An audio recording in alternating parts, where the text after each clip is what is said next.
Muito bem, pessoal, vamos entrar agora no capítulo 5º dos crimes contra o patrimônio, na parte especial do Código Penal. E o capítulo 5º vai trazer crimes de apropriação indébita. E vamos ver especificamente agora o artigo 168 do Código Penal, a apropriação indébita. Este delito, ele tem sido muito cobrado em prova, e uma das questões que mais caem em prova, e que vocês vão ver isso ao longo dos exercícios que vocês vão realizar, é a distinção entre o crime de apropriação indébita e estelionato. Melhor dizendo, é o examinador tentando te confundir entre esses dois crimes. Em que hipóteses nós teremos o crime de apropriação indébita? Em que hipóteses nós teremos o crime de estelionato? Então precisamos ter bem claramente definido na nossa cabeça, nos nossos estudos, as distinções entre esses dois delitos. Beleza?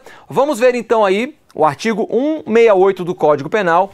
É bem simples a conduta. Vai dizer: apropriar-se de coisa alheia móvel de que tenha posse ou a detenção. Então, novamente, nós estamos falando aqui de coisa alheia móvel, cujos comentários nós já fizemos aí ao longo do nosso curso, então nós já sabemos exatamente o que significa essa coisa alheia móvel.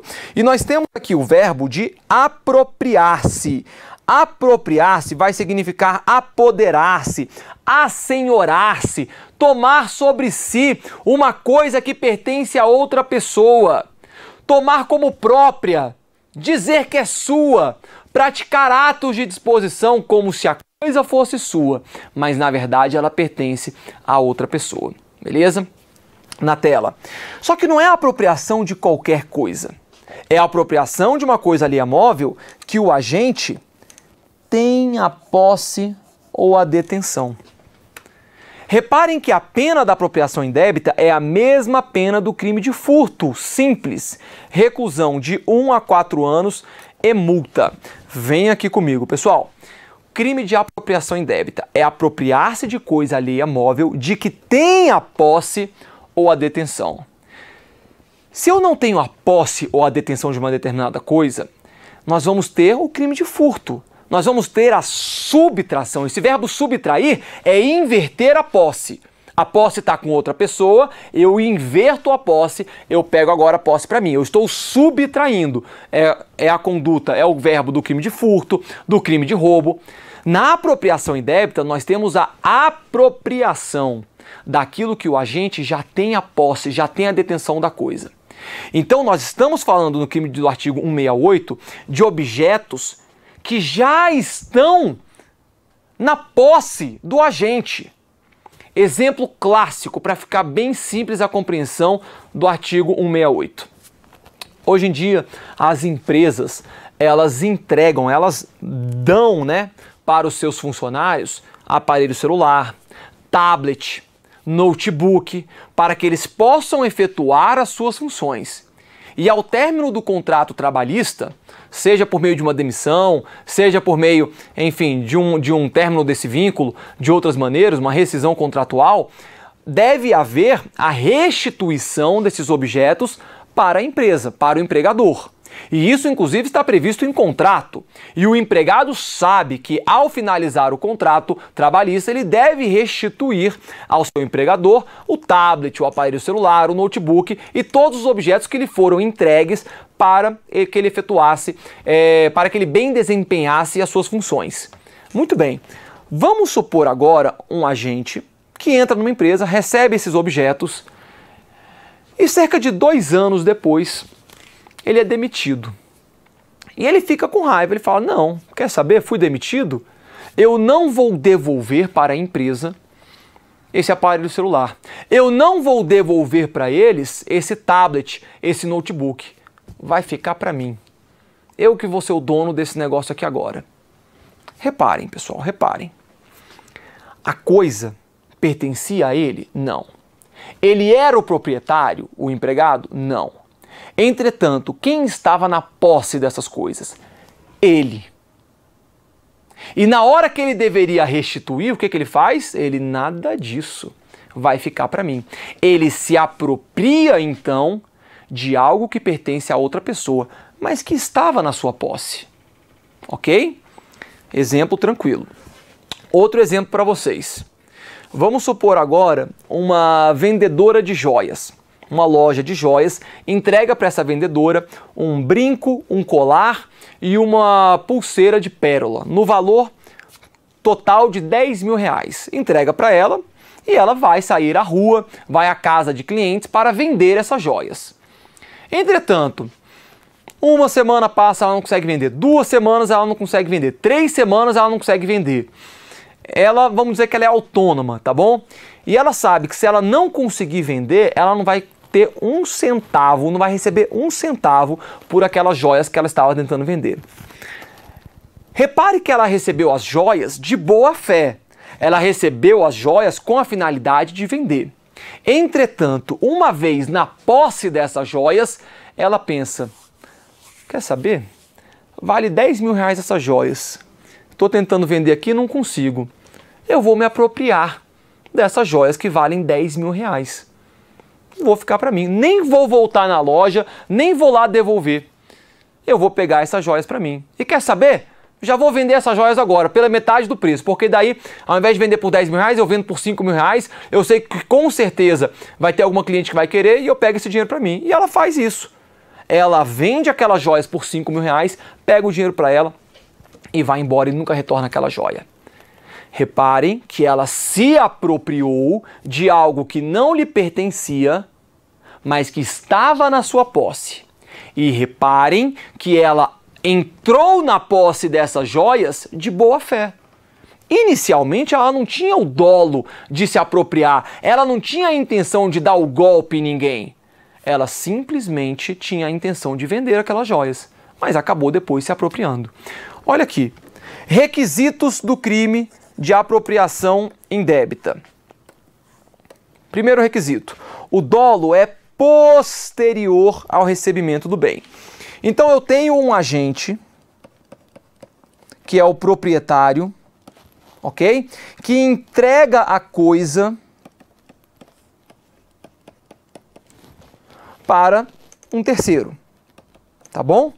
E este terceiro, quando ele entra na posse dessa coisa, ele entra na posse de boa fé. Ele fala, legal, eu estou recebendo esta coisa para posteriormente restituí-la. Opa.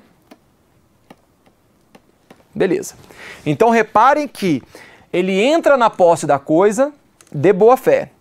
O dolo, a intenção maligna, a intenção de se apropriar desta coisa é posterior ao recebimento do bem. Ele recebe de boa fé. E depois, eu falo que esse aqui é o crime do diabinho, né? Ele entra na posse da coisa de boa fé, ele tá na boa, ele tá ali querendo trabalhar, querendo fazer alguma coisa. Entretanto, vem o diabinho e fala para ele, olha, por que você não pega isso para você? É bem melhor. Pega isso daí para você. Se apropria. Você não precisa subtrair. A coisa já está na sua posse. Se apropria disso, vende, aluga, como se a coisa fosse sua. Você vai ganhar um dinheiro em cima. Você está praticando atos de disposição. Ou então, uma outra forma de praticar esse crime que a gente já vai falar, não devolva. Quando for requerido que você devolva esse bem, não devolva, fica para você. É o crime do diabinho que eu falo. Então nós temos aqui, o dolo é posterior na tela ao recebimento do bem, ok? Segundo requisito, a entrega da coisa é pacífica e espontânea. Então este proprietário que vai entregar a coisa, ele entrega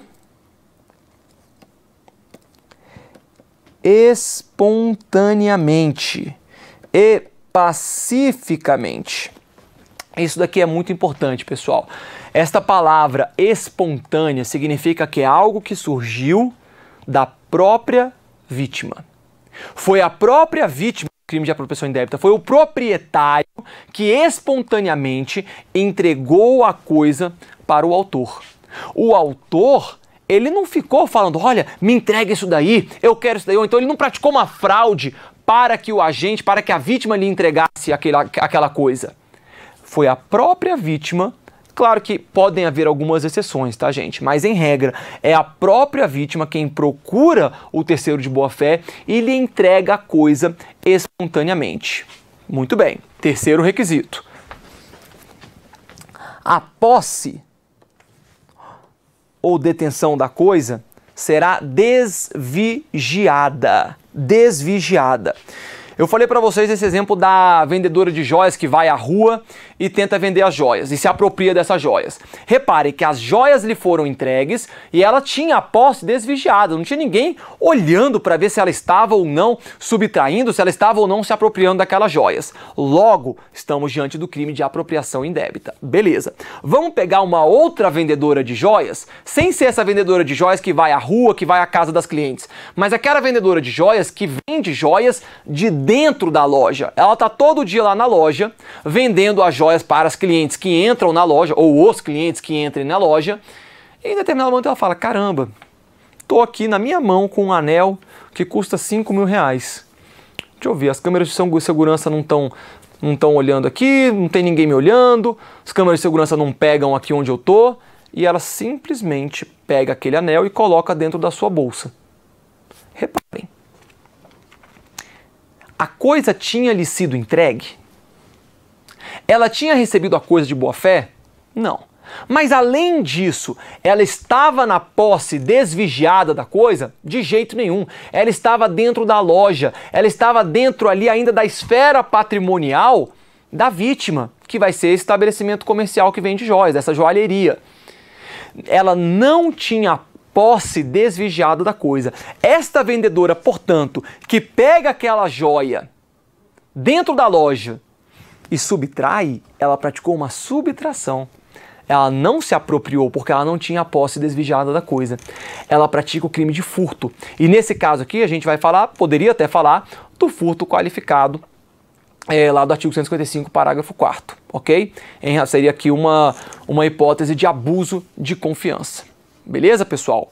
Muita atenção, então. Esses três requisitos são os três requisitos aí para que haja o crime de apropriação indébita.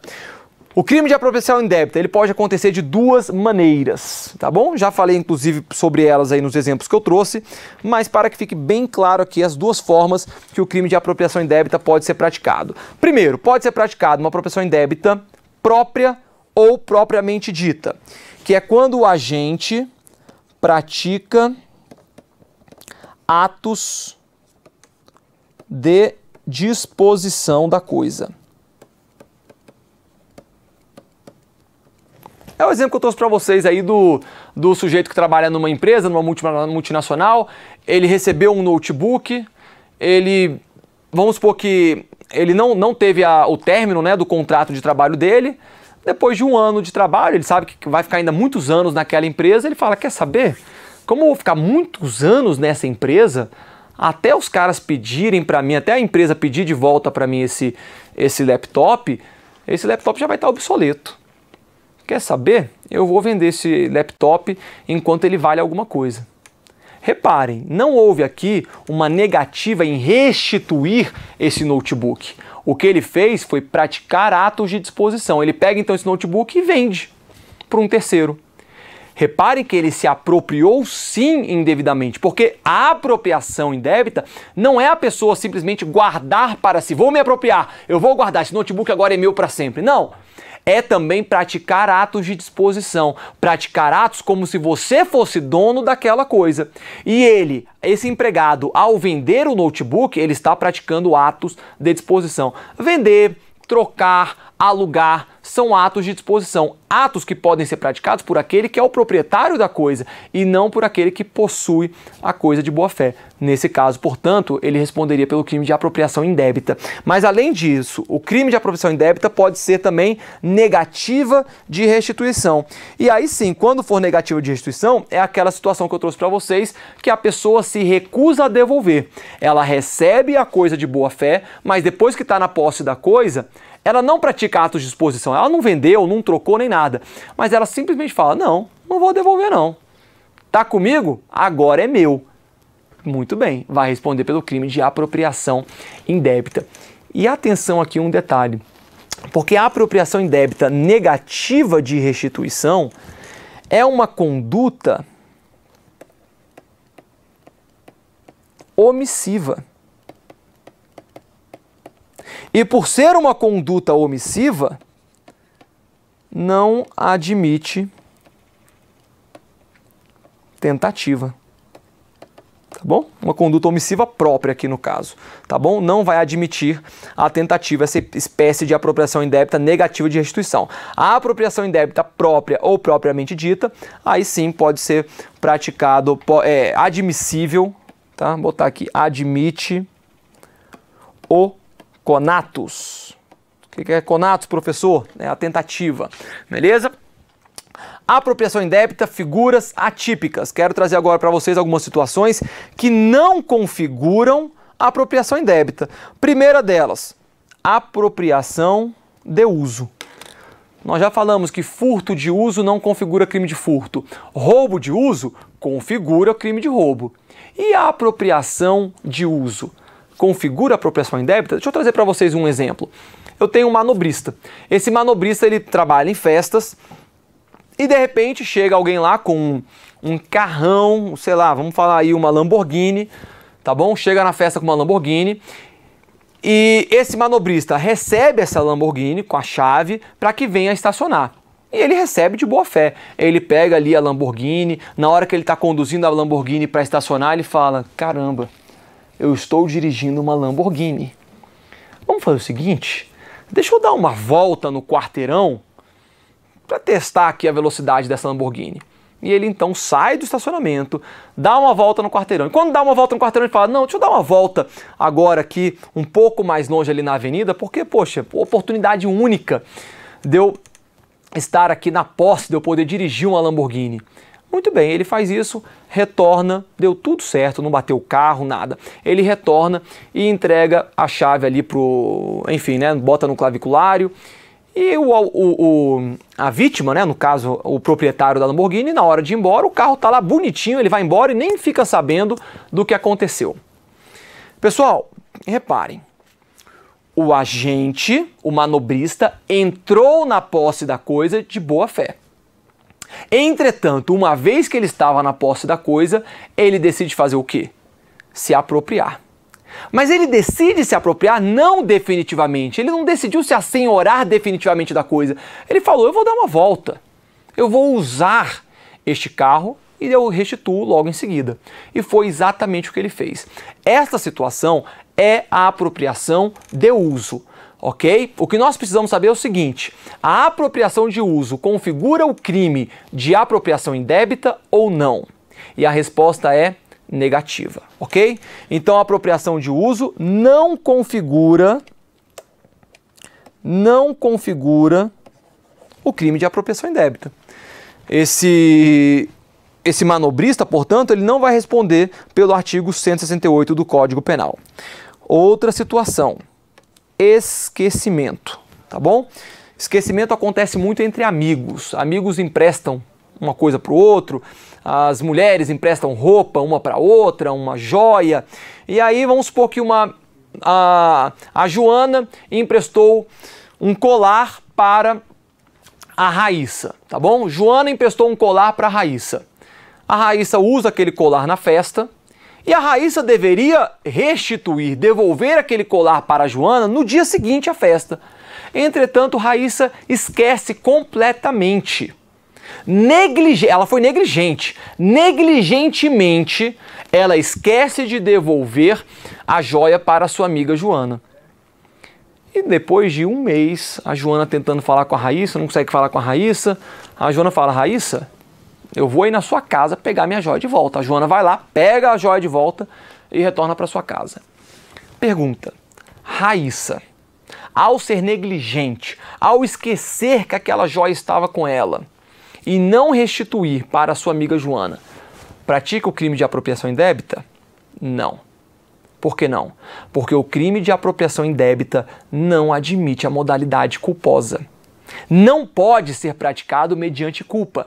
Somente pode ser praticado mediante dolo. Então, para que Raíssa viesse a responder pelo crime de apropriação indébita, ela teria que ter tido dolo, intenção de se apropriar, coisa que não houve nesse exemplo que eu trouxe para vocês, tá bom? Então, esquecimento não configura a apropriação indébita. Por que não? Porque o artigo 168 somente pode ser praticado mediante dolo. não pode ser praticado mediante culpa. E por fim, princípio da insignificância. Aplica-se o princípio da insignificância à apropriação indébita? Sim, aplica-se o princípio da insignificância. E se nós temos então o princípio da insignificância sendo aplicado a um caso concreto, não será crime de apropriação indébita. Por isso que aqui no slide está apropriação indébita, figuras atípicas. Não será típica a situação em que houver uma apropriação indébita de um bem de valor irrisório. Por exemplo, caso clássico da caneta, né? E no serviço público, some caneta até não poder mais. E aí vai chegar alguém, uma pessoa, vamos supor que chegou um particular lá no seu departamento. Ah, me presta a caneta só para eu assinar um negócio aqui? Empresta, você vai ser uma pessoa prestativa, gente boa. Toma aqui a caneta para que você assine o seu documento. Esse particular assina o documento, beleza. E depois que ele está lá assinando o documento, ele fala, caramba, caneta bonita, né? Eu acho que eu vou levar essa caneta comigo. E ele vai embora com a caneta. Ele furtou a caneta? Não. Você que entregou para ele de boa fé essa caneta. Ele teve o dolo de ficar com a caneta depois que ele já estava na posse dessa caneta. E ele leva a caneta embora. Você percebe, chama a polícia, prende ele em flagrante e o delegado de polícia fala, olha, não é verdade, de fato aqui houve uma conduta de apropriação indébita. Entretanto, uma caneta que custa R$2, a gente não pode dizer que houve tipicidade material dessa conduta. Portanto, vamos aplicar o princípio da insignificância, beleza? Então, professor, é possível a aplicação do princípio da insignificância no crime de apropriação indébita?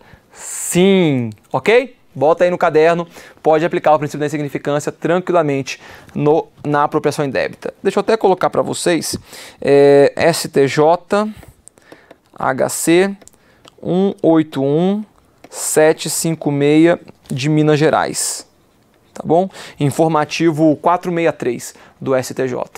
Fala aí sobre o princípio da insignificância podendo ser aplicado à apropriação indébita. Continuando, apropriação indébita e arrependimento posterior. A gente pratica a apropriação indébita e posteriormente se arrepende e restitui a coisa antes do recebimento da denúncia. O agente responde pelo crime ou está isento de pena? Vamos lá, pessoal. Exemplo aqui, olha. A entrega a coisa para B, tá bom? E B se apropria. Aí vamos supor que A procurou a delegacia e B tomou conhecimento. Caramba, tem um inquérito policial contra mim em razão dessa apropriação indébita que eu pratiquei. Reparem que o crime de apropriação indébita já se consumou. Tá bom? Consumado o crime de apropriação indébita. E ele fala, caramba, tem um inquérito policial contra mim, eu não quero o problema para mim não. Então eu me apropriei desse objeto, mas eu vou lá procurar a vítima, vou procurar A e vou restituir essa coisa aqui que eu me apropriei. Ah, olha aqui, ó, tô restituindo para você, tá bom? Antes do recebimento da denúncia, eu tô restituindo para você. E de fato, B restitui a coisa que ele havia se apropriado para A. A pergunta é, neste caso, B, olha aqui na tela, B, ele poderá ficar isento de pena? Ou seja, o juiz pode falar, não, nesse caso, como B se arrependeu, vamos simplesmente isentá-lo de pena. Ele pode se beneficiar deste tanto? Não, pessoal, não pode. Sabe por que ele não pode fazer isso? Porque o crime de apropriação indébita já se consumou. Ele quer restituir a coisa antes do recebimento da denúncia? Ótimo! Pode restituir a coisa antes do recebimento da denúncia. Entretanto, o máximo benefício que você vai receber é o do artigo 16 do Código Penal, arrependimento posterior. Tá aí na tela para vocês. Olha aqui então. Olha só o entendimento do STJ em relação a esta situação. Consumado o delito de apropriação indébita, o ressarcimento posterior servirá, se for o caso, de causa de diminuição da pena, ok? O STJ estava se referindo ao arrependimento posterior. Olha só, nos crimes cometidos sem violência ou grave ameaça, legal, a apropriação indébita entra aqui dentro desses crimes que não são praticados com violência ou grave ameaça. Reparado o dano ou restituída a coisa, legal, então ele repara o dano ou restitui a coisa da qual ele se apropriou. Até o recebimento da denúncia, é o caso. Por ato voluntário do agente, a pena será reduzida de 1 a 2/3. Então, se o agente se arrepende e restitui a coisa, o melhor benefício que ele vai obter após a consumação do crime é o arrependimento posterior. Diminui a pena de 1 a 2/3, desde que ele restitua até o recebimento da denúncia. Fechou? Vamos em frente. Como diferenciar a apropriação indébita do estelionato? Como diferenciar a apropriação indébita e estelionato? Pessoal, aqui é o ponto principal, o que mais vai ser cobrado na prova. E é por isso que eu trouxe todos os fundamentos, todos os ensinamentos em relação à apropriação indébita, e agora a gente vai falar dessa distinção. É claro que nós ainda veremos ao longo do curso o artigo 171, que é o crime de estelionato. Mas aqui eu vou fazer uma introdução rápida a respeito do estelionato, somente para que a gente consiga fazer essa diferenciação entre esses dois crimes, ok? Então, o que eu quero que a gente entenda, lembra daqueles requisitos que nós falamos da apropriação indébita? Eu quero primeiro que a gente lembra de um deles, que o agente, o autor da apropriação indébita, ele entra na posse da coisa como? De boa fé. Ele entra na posse da coisa não com a intenção de se apropriar da coisa. Ele entra na posse da coisa com a intenção de usá-la, de ficar com aquela coisa, mas restituí-la quando for devido. Já no crime de estelionato, não. O dolo no crime de estelionato é anterior ao recebimento da coisa. Reparem que o que há de semelhante entre a apropriação indébita e o estelionato é que em ambos os casos, em ambos os delitos, é a própria vítima quem entrega a coisa para o autor. Olha aqui. Na apropriação indébita, eu tenho a vítima entregando a coisa para o autor. Vítima, autor. Ela entrega a coisa voluntariamente, tá bom? Então vamos botar aqui, olha, voluntariamente entrega a coisa para o autor. E no crime de estelionato? Mesma coisa.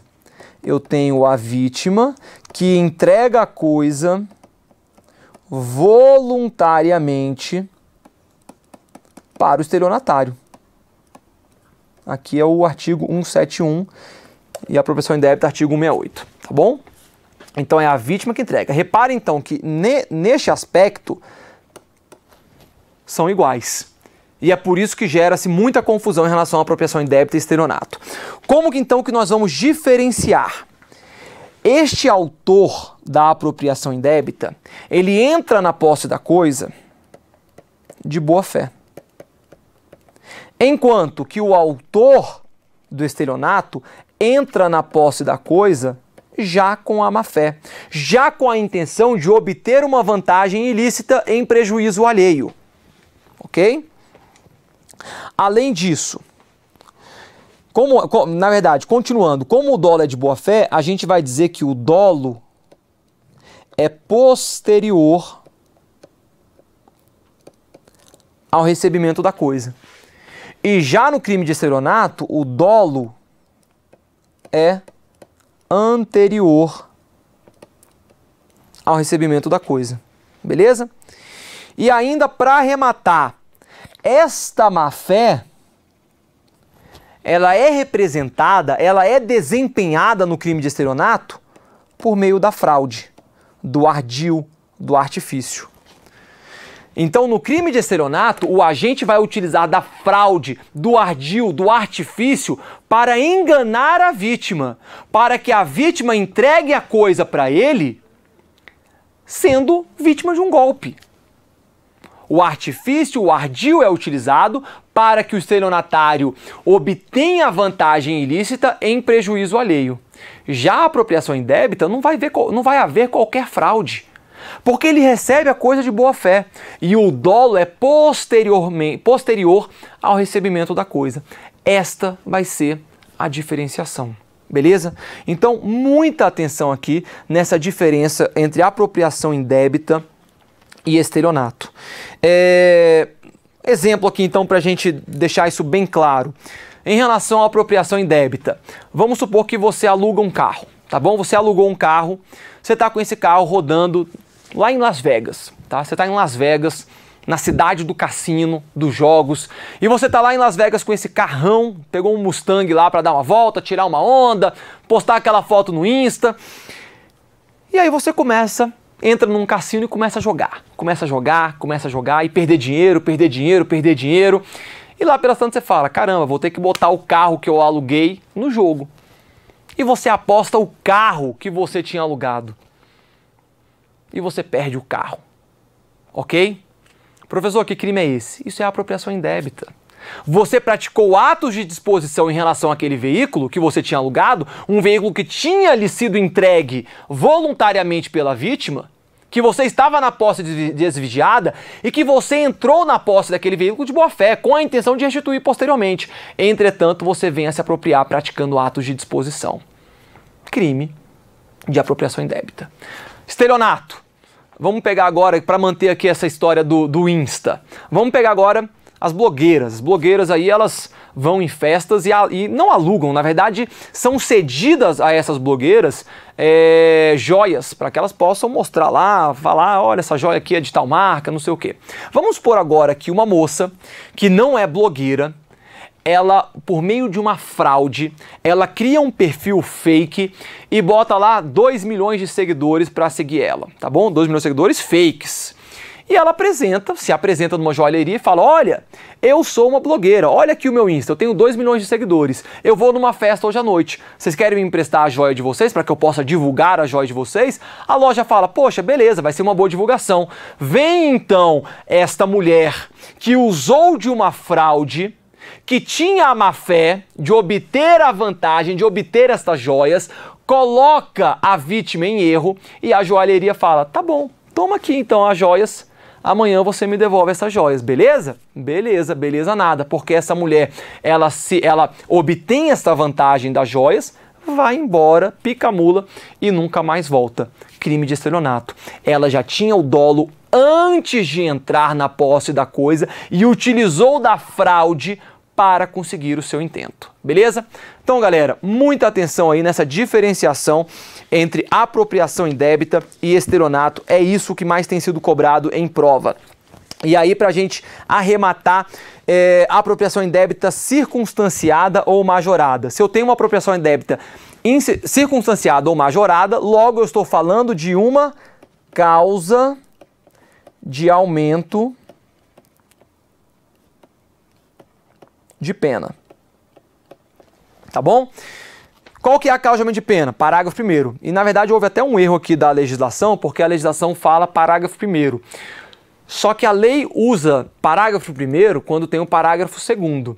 E no caso da apropriação indébita não tem parágrafo 2º, só existe um parágrafo. Houve um erro técnico aqui do legislador que deveria ter chamado esse parágrafo 1º, na verdade, de parágrafo único, tá bom? Não tem parágrafo 2º. E de qualquer forma, tá aí, parágrafo único, parágrafo 1º, diz o seguinte, a pena é aumentada de 1/3 quando o agente recebeu a coisa em depósito necessário, ok? E depósito necessário está lá previsto no artigo 647 do Código Civil. E vai se aplicar esta hipótese de aumento de pena ao chamado depósito necessário miserável, que é quando há o depósito necessário em face de uma calamidade, incêndio, naufrágio.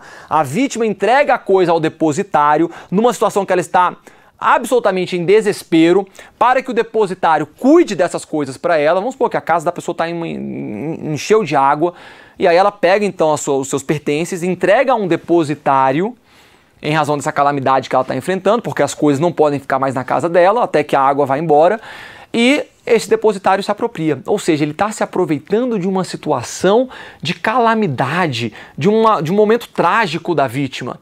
Aumento de pena nele, beleza? em depósito necessário. Inciso segundo, na qualidade de tutor, curador, síndico, liquidatário, inventariante, testamenteiro ou depositário judicial. Então nós estamos falando aqui das hipóteses de munus público. Se aquele que exerce um munus público se apropria indevidamente de um determinado objeto, de uma coisa, vai ter aumento de pena de 1/3. E só cuidado, tá, galera? Porque este síndico aqui, cuidado, tá bom? Este síndico, agora ele é chamado, na verdade, de administrador judicial. É aquele que vai coordenar empresas que estão em recuperação judicial, lá da Lei de Falências, Lei 11.101 de 2005. Tá bom? Então atenção aí, esse síndico, na verdade, é o administrador judicial. Este síndico não é o síndico de condomínio, tá bom? Não é o síndico do seu condomínio, este daqui. O síndico do condomínio, entretanto, ele pode entrar na hipótese do inciso 3º. Porque vai gerar esse aumento de pena se houver a apropriação da coisa em razão de ofício, emprego ou profissão. A gente poderia dizer que o síndico de condomínio, ele está exercendo um ofício.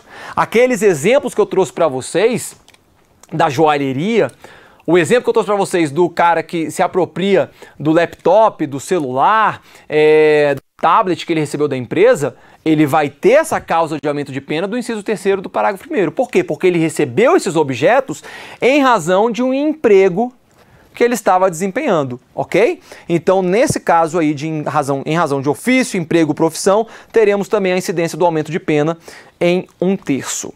Muito bem. Atenção ao artigo 170 do Código Penal, porque ele vai dizer, nos crimes previstos neste capítulo, é o capítulo da apropriação indébita, aplica-se o disposto no artigo 155, parágrafo 2º. Professor, o que é o artigo 155, parágrafo 2º? É o furto privilegiado. Então, nós temos sim a hipótese de apropriação indébita privilegiada, ok? O artigo 170 basicamente está dizendo isso. Existe a possibilidade de aplicar o dispositivo 155, parágrafo 2º, à apropriação indébita. Portanto, é possível falarmos na apropriação indébita privilegiada, desde que estejam presentes os dois requisitos lá do furto privilegiado. Professor, quais são esses dois requisitos? O agente tem que ser primário e a coisa tem que ser de pequeno valor. Olha aqui. Se o criminoso é primário, primeiro requisito, e é de pequeno valor a coisa, aqui vai ser apropriada, para a gente adaptar. O juiz pode substituir a pena de reclusão pela de detenção, diminuí-la de 1 a 2/3 ou aplicar somente a pena de multa. Então temos também a apropriação indébita privilegiada. Fechou, galera? Vamos então fazer exercícios e fixar o que nós aprendemos. Questão número 1. ELP pegou o carro de MAV com devida anuência para limpeza no Lava Jato. Após a lavagem, ELP decidiu não mais devolver o carro e sumiu. Reparem, após a lavagem ele tomou essa decisão. Então veio esse dolo subsequente e sumiu. Com base nessa situação hipotética, assinale a alternativa que indica o crime praticado por ELP. Ou seja, o ELP que pegou o carro com a devida anuência da vítima e depois não a restitui, pessoal, tranquilo isso daqui, né? Ele entrou na posse da coisa de boa fé e depois decidiu não restituí-la. Obviamente estamos diante do crime de apropriação indébita. Questão fácil, tá? Essa aqui é fácil. Letra B de bola. Questão 2. Pessoal, essa questão aqui é muito boa. Ela é muito boa mesmo. Todo mundo errou essa questão. Rita, depois de convencer suas colegas Luna e Vera, todas vendedoras em uma joalheria, a desviar peças de alto valor que ficavam sob a posse delas três, planejou detalhadamente o crime e entrou em contato com Ciro, colecionador de joias, para que ele adquirisse a mercadoria. Luna desistiu de participar do fato e não foi trabalhar no dia da execução do crime. Rita e Vera conseguiram se apossar das peças conforme o planejado. Entretanto, como não foi possível repassá-las a Ciro no mesmo dia, Vera levou-as para a casa de sua mãe. comunicou a ela o crime que praticara e persuadiu-a a aguardar os produtos ali mesmo, na residência materna, até a semana seguinte. Considerando que o crime apresentado nessa situação hipotética venha a ser descoberto, julgue o item que se segue com fundamento na legislação pertinente. E aí vem a questão e fala, Rita e Vera responderão pelo crime de furto qualificado pelo abuso de confiança. Vem aqui comigo, pessoal. É claro que essa questão aqui, ela dá margem, e ela tinha outros itens, ela dá margem para perguntar um monte de coisa. O que nos tem interesse em relação a este fato para a nossa aula hoje é somente este item. Rita e Vera responderão pelo crime de furto qualificado pelo abuso de confiança. Muita gente marcou essa questão como correta. E a questão está errada. O furto é uma subtração daquilo que não está na sua posse. Não houve furto qualificado pelo abuso de confiança. E muita gente, quando viu o gabarito falando que estava errado, então houve furto, mas talvez não tenha sido pelo abuso de confiança. Não, pessoal, não é nada disso. Simplesmente não houve furto nessa situação. Nós estamos diante do crime de apropriação indébita. Veja, Rita, depois de convencer suas colegas Luna e Vera, todas vendedoras em uma joalheria, a desviar peças, desvia-se aquilo que você tem posse. A questão não falou a subtrair joias, mas a desviar peças de alto valor que ficavam sob a posse delas três. Eu tenho aqui a apropriação indébita, beleza? Não podemos errar, temos que ficar atentos. Questão 2. Errada. Questão 3. A respeito dos crimes contra o patrimônio e do concurso de agentes, julgue os itens subsequentes. A apropriação de veículo do patrão por empregado doméstico que detinha o bem para utilização em tarefas afetas às suas obrigações é delito de apropriação indébita, devendo a pena base ser majorada de 1/3 por determinação legal. Pessoal, se o empregado tem o veículo sob a sua posse para utilização em tarefas afetas às suas obrigações e ele se apropria deste veículo, é delito de apropriação indébita? Claro que sim. Primeira parte está correta. Vem a segunda parte e diz, devendo a pena base ser majorada de 1/3 por determinação legal. Tá certo? Tá certo também. Por quê? Porque lá no artigo 68, parágrafo 1º, acabamos de ver o inciso 3º, que vai incidir o aumento de pena se a apropriação se der em razão de ofício, emprego ou profissão. Questão, portanto, correta. E para a gente finalizar, questão número 4. Diz o seguinte, o crime de apropriação indébita, letra A, torna-se qualificado quando a vítima é entidade de direito público ou instituto de economia popular, assistência social ou beneficência. Errado. Esse daqui é uma disposição que tem lá no crime de estelionato, vai gerar um aumento de pena no crime de estelionato, que vai ser o estelionato previdenciário. Tá bom? Lá no artigo 171, parágrafo 3º. Essa disposição não se aplica, como a gente já viu, no crime de apropriação indébita. Letra B. A apropriação indébita é um crime de ação pública condicionada à representação. Pessoal, a gente viu algum dispositivo dizendo que é um crime de ação penal pública condicionada à representação? Claro que não.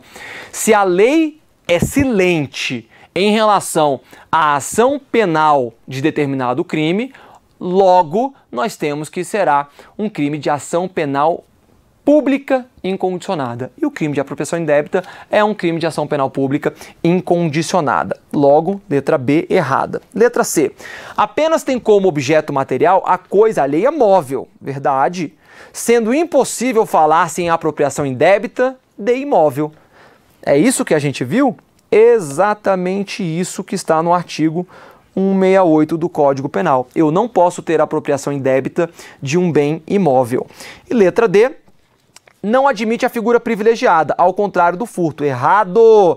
Acabamos de ver no artigo 170 do Código Penal que admite-se a figura da apropriação indébita privilegiada.